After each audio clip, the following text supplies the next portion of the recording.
भूमंडल में आप सभी का स्वागत है। आज बात करते हैं एवरेज लिटर साइज के बारे में। जैसे कि बिल्ली ने 3 बच्चों के एक समूह को जन्म दिया। यह वाक्यांश एक ही जन्म के दौरान एक जानवर द्वारा पैदा की जाने वाली संतानों की सामान्य या अपेक्षित संख्या को संदर्भित करता है। यह संख्या जानवरों की प्रजाति के आधार पर भिन्न हो सकती है, क्योंकि सभी जानवर एक कूड़े के दौरान कई संतानें पैदा नहीं करते। इसके बजाय केवल एक को ही जन्म दे सकते हैं या फिर देते हैं। जीवित बच्चों को जन्म देने वाले स्तनधारियों में संतानों का ढेर लगाना आम बात है और आमतौर पर उनसे एक से अधिक संतानें होने की उम्मीद की जाती है। एक जन्म के दौरान एक ही मादा जानवर से संतानों का जन्म होगा और एक ही कूड़े से पैदा होने वाले संतानों को लिटरमेट्स कहा जाता है।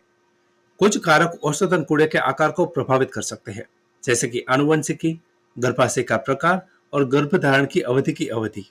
किसी जानवर के कूड़े का अधिकतम आकार उसके निपल्स की संख्या पर निर्धारित होता है। हालांकि औसत कूड़े का आकार जानवर के निपल्स की संख्या का लगभग आधा होगा, जिसमें 1 या 2 का अंतर होगा। यदि जानवर के पास केवल 12 निपल्स है, तो उस विशिष्ट जानवर के लिए औसत कूड़े का आकार लगभग 6 संतानें होगी।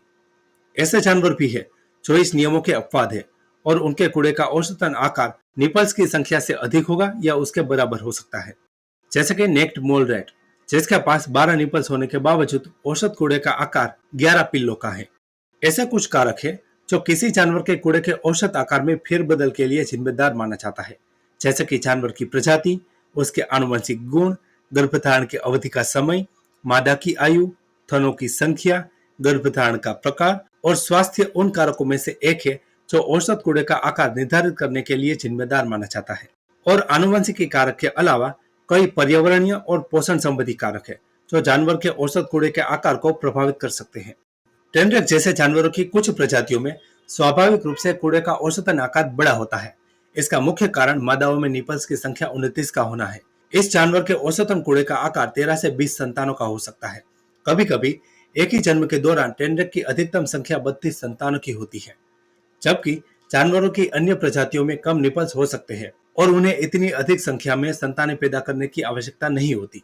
किसी विशेष प्रजाति के जानवर में कूड़े के औसत आकार में आनुवंशिकी एक बड़ी भूमिका निभाती है। किसी जानवर की उम्र भी एक कूड़े के आकार को प्रभावित कर सकती है और कुछ युवा और पहली बार मां बनने वाली मादाओं के लिए कम संख्या में बच्चे पैदा करना आम बात है। वैसे ही जैसे जैसे मादा अपनी इष्टतम प्रजनन आयु के करीब पहुंचती है, तब कूड़े का आकार भी छोटा हो सकता है। यदि पशु को कई संतानें पैदा करनी हो, तो गर्भाशय को कई भ्रूणों के विकास के लिए समायोजित करने की आवश्यकता होगी। इसका मतलब यह है कि गर्भाशय को गर्भावस्था के दौरान मां द्वारा होने वाले संतानों की संख्या को संभालना होगा और भ्रूण के विकास के लिए उसका सक्षम होना आवश्यक है। हमारे घरों के आसपास के कुछ सामान्य जानवर और कुछ विशेष जानवरों के औसत कूड़े के आकार पर नजर डाल लेते हैं। यह है हमारा प्यारा डॉग, जो 4 से 6 पप्स को जन्म देता है। उससे भी प्यारी एक कैट जो 3 से 5 किटन्स को जन्म देती है। इसे कहते हैं हैमस्टर, जो 6 से 7 पप्स को जन्म देता है। एक रैबिट जो कि 6 से 10 किटन्स को जन्म देता है। एक चूहा जो 6 से 11 पप्स को जन्म देता है। इसे कहते हैं हेजहॉग, जो 4 से 6 होगलेट्स को जन्म देता है। इसे कहते हैं वाइल्ड बोर, जो 4 से 6 पिगलेट्स को जन्म देता है। यह है बेर, जो 1 से 3 कप्स को जन्म देता है। इसे कहते हैं बीवर, जो 4 से 5 किड्स को जन्म देता है।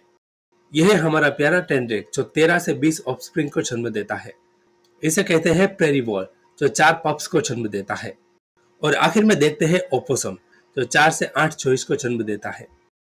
जानवरों की कई प्रजातियों के लिए एक ही समय में एक से अधिक संतानें पैदा करना सामान्य बात है। गर्भधारण वाले जानवरों में एक समय में एक से अधिक संतानें होती है, क्योंकि मादा कई अंडे छोड़ती है। एक बार निषेचित होने के बाद ये अंडे भ्रूण पैदा करेगी, लेकिन कुछ मामलों में मां केवल एक ही बच्चे को जन्म देगी, भले ही उस प्रजाति के लिए कई संतानें पैदा करना सामान्य बात हो। पूरा वीडियो देखने के लिए आप सभी का धन्यवाद। भूमंडल के साथ ऐसे ही जुड़े रहे। भूमंडल को लाइक, शेयर और सब्सक्राइब करना ना भूलें। धन्यवाद।